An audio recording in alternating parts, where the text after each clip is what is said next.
یا رب ان قوم اتخذوا هذا القرآن مہجورا، اے میرے مولا یہی ہے میری وہ امت جس نے میرے قرآن کو چھوڑ دیا۔ میرے قرآن نے پکارا مسجد میں آؤ، انہوں نے مسجدوں کی راہیں چھوڑ دیں۔ مجھے بتاؤ یہ اتنا مجمع کہاں سے آ گیا ہے؟ یہ اس میں سے 1/3 باہر سے آیا ہوگا، یہ 2/3 تو سارا گلستان کالونی کا ہے۔ ان کے قدم باقی 5 نمازوں میں کیوں نہیں اٹھتے؟ یہ کہاں چلے جاتے ہیں؟ کیا یہ اللہ کی دھرتی پہ 8 دن نہیں رہتے؟ کیا یہ صرف 8ویں دن اللہ کا رزق کھاتے ہیں؟ کیا یہ صرف 8ویں دن اللہ کا پانی پیتے ہیں؟ یہ کہاں چلے جاتے ہیں؟ کیا یہ اللہ کی دھرتی پہ 8 دن نہیں رہتے؟ کیا یہ صرف 8ویں دن اللہ کا رزق کھاتے ہیں؟ کیا یہ صرف 8ویں دن اللہ کا پانی پیتے ہیں؟ کیا یہ صرف 8ویں دن اللہ کی ہوا کے تنو تن اپنے پھیپھڑوں میں لے جاتے ہیں؟ کیا یہ صرف 8ویں دن اللہ کے دیے نور سے دیکھتے ہیں؟ کیا یہ صرف 8ویں دن اپنے کانوں سے سنتے ہیں؟ کیا یہ صرف 8ویں دن اپنے جسم کی نعمتوں سے فائدہ اٹھاتے ہیں؟ کیا یہ صرف 8ویں دن سورج کی روشنی سے نفع اٹھاتے ہیں؟ کیا یہ صرف 8ویں دن تاروں کی جھلملاہٹ سے نفع اٹھاتے ہیں؟ کیا یہ صرف 8ویں دن اپنے بیوی بچوں کے ساتھ بیٹھتے ہیں؟ اس پتھر دل کو کیا ہوا؟ کیوں نہیں اس کے دروازے پہ دستک پہنچتی؟ یہ کیوں ویران ہو گئے؟ ایسے تو پتھر بھی سخت نہیں۔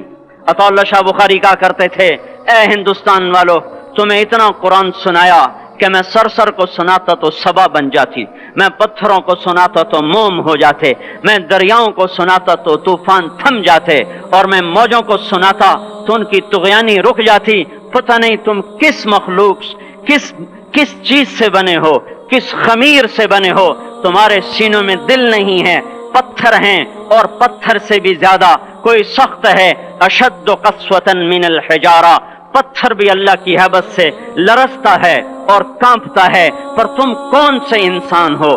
کیسے سینوں میں دل لیے پھرتے ہو کہ 5 دفعہ اتنا بڑا بادشاہ تمہیں پکارے، حی علی الصلاۃ حی علی الصلاۃ۔ ایک تھانے دار پکارے گلستان کالونی کا کہ تمہارا سمن ہے آ جاؤ، تو سر پہ پاؤں رکھ کے بھاگے۔ ڈی سی پکارے تو کام چھوڑ کے بھاگے، اور تمہارا زمین آسمان کا بادشاہ تمہیں دن میں 5 دفعہ پکارے اور کانوں پہ جوں نہ رینگے، اور 8ویں دن مسجد کو آ رہے ہوں۔ کیا 8ویں دن کھانا کھایا ہے؟ کیا آج ہی پانی پیا ہے؟ کیا آج ہی چائے پی ہے؟ یہ ایسی جفا اپنے آپ سے کرتے، شیطان سے کرتے، ملک و مال سے کرتے، اپنی دکانوں سے کرتے، یہ بے وفائی اللہ سے کیوں کی ہوئی ہے؟ جس زمین پہ سجدہ نہ ادا ہو، اس سے بڑا بھی کوئی جرم ہے؟ زنا کرنے کو گناہ سمجھتے ہیں، نماز کا چھوڑ دینا زنا سے بڑا جرم ہے۔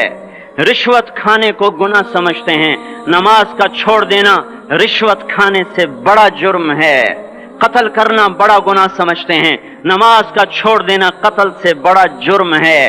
سجدے ہی کا تو انکار کیا تھا شیطان نے کوئی زنا کیا تھا، کوئی قتل کیا تھا، کوئی شراب پی تھی، کوئی جوا کھیلا تھا، کیا کیا تھا؟ کوئی شرک کیا تھا۔ شیطان سجدے کا انکاری ہوا، ایک سجدے کا انکار کر کے وہ ہمیشہ کے لیے مردود ہو گیا۔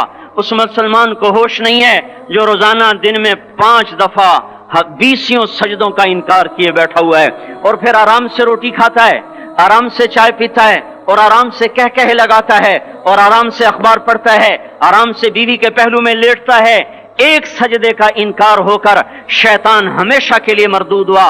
جس نے فجر کا انکار کیا سجدوں کا، پھر ظہر کے سجدوں کا مذاق اڑایا، پھر عصر کا مذاق اڑایا، پھر مغرب اور عشاء کا مذاق اڑایا۔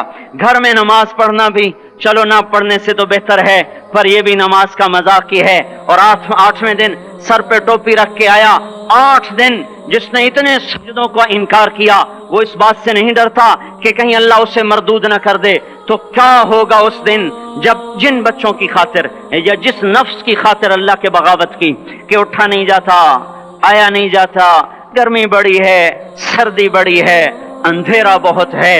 کیا قبر کے اندھیرے یاد نہیں ہیں؟ کیا قبر کی گرمی یاد نہیں ہے؟ کیا جہنم کی آگ بھول گئے؟ کیا جہنم کے عذاب بھول گئے؟ کیا جنت کی نعمتیں بھول گئے؟ وہ اللہ کا کلام بھول گئے، وہ اللہ کا دیدار بھول گئے، وہ اللہ سے ملاقات بھول گئے، وہ محبوب خدا کی محفل بھول گئے۔ یہ کیسا اسلام ہے؟ یہ کیسے پتھر دل ہیں جو کمانے میں تو ایسے مست ہوئے کہ ہوش نہیں، اور جب اللہ بلائے تو ایسے غافل ہو جائیں، نہ بوڑھے پر جوریں گے، نہ جوان کو ہوش آئے، نہ کسی عورت کو ہوش آئے، نہ کسی مرد کو ہوش آئے، نہ بازار بند ہوں۔ ارے میرے بھائیو، حکومت سے پیسہ بچانے کے لیے ہڑتالیں کی، 20 دن بازار نہ کھولے، نماز کے لیے اگر دکانیں بند کرتے تو آج اللہ تعالیٰ آپ کو ہر ظالم سے باہر نکال دیتا۔ کوئی ظالم نہ آپ کے مال پہ ہاتھ ڈالتا، نہ آپ کی عزت و آبرو پہ ہاتھ ڈالتا۔ دن دہاڑے ڈاکے پڑے، کیوں پڑے؟ کہ ہم باغی ہو گئے، ہم نے اللہ سے بغاوت کر دی۔ کیا جمعے کے دن صرف اللہ بلاتا ہے؟ یہ جمعے میں اتنے کیوں آتے ہیں اور باقی دنوں میں کیوں نہیں آتے؟ یہ کیسی وفا ہے؟ اور ایسا وفاؤں والا اللہ کہ زمین بولے اے اللہ اجازت دے میں گلستان کالونی کو نگل جاؤں، سمندر بولیں مولا اجازت دے ہم چڑھ جائیں، فرشتے بولیں اے اللہ اجازت دے ہم انہیں ہلاک کر دیں، اور جس کے سجدے کا انکار ہوا پڑا، جس کا آٹھوں بازاروں میں جس کی شریعت کا مذاق اڑایا جا رہا، وہ جس کی غیرت خود جوش میں آ رہی کہ یہ میرے بنے ہوئے گندے پانی کے بنے ہوئے نطفے سے بنے ہوئے، میری غذا کھا کر، میرا رزق کھا کر، میری ہواؤں سے زندہ، میرے پانیوں سے زندہ، میری روٹی سے زندہ، میرے دیے ہوئے گوشت سے زندہ، میرے دیے ہوئے نظام سے زندہ، یہ میرے ہی منکر بن گئے۔ 1500 روپے کا ملازم آپ کو چائے کی پیالی نہ دے تو آپ کہتے چل چھٹی کر، ہم کوئی اور رکھیں گے۔ اور جس نے اتنا بڑا وجود بخشا، آنکھوں میں چراغ جلائے، کانوں میں فون لگائے، دماغ میں برقی روئیں دوڑائیں، دل کو دھڑکایا، سارے بدن کے تک خون پہنچانے کا نظام چلایا، پھیپھڑوں کی فیکٹریاں چلائیں، رگوں میں خون پہنچایا، ہڈیوں کو غذا پہنچائی اور آنکھوں کو غذا پہنچائی، بالوں کو غذا پہنچائی، زبان کو بولنے کی طاقت دی، دانتوں کو کاٹنے کی طاقت دی، دو وہاں نالیاں لگائیں، سانس کی الگ کر دی اور معدے کی الگ کر دی، اور وہاں پردہ لگایا، جو غذا منہ میں جائے تو معدہ کھل جائے اور پھیپھڑے کی طرف جانے والی نالی رک جائے۔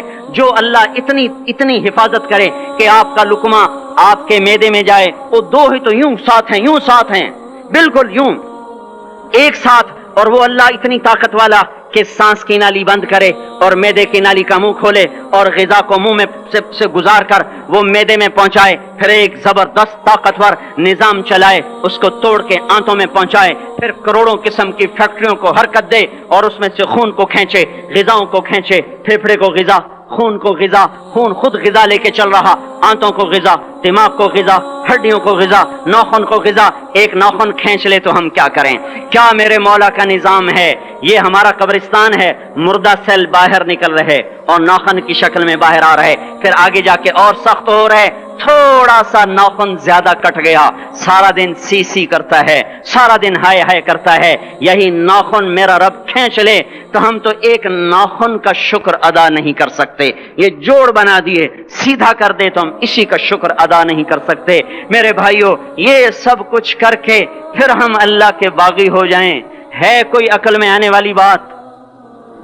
ہے کوئی سوچ بچار کی بات کہ 1500 صرف دیے اور اس نے چائے کی پیالی نہ دی تو نکال دیا، اس نے گاہک کو ڈیل نہیں کیا تو نکال دیا، اور یہ وجود کہاں سے خرید کے لائے؟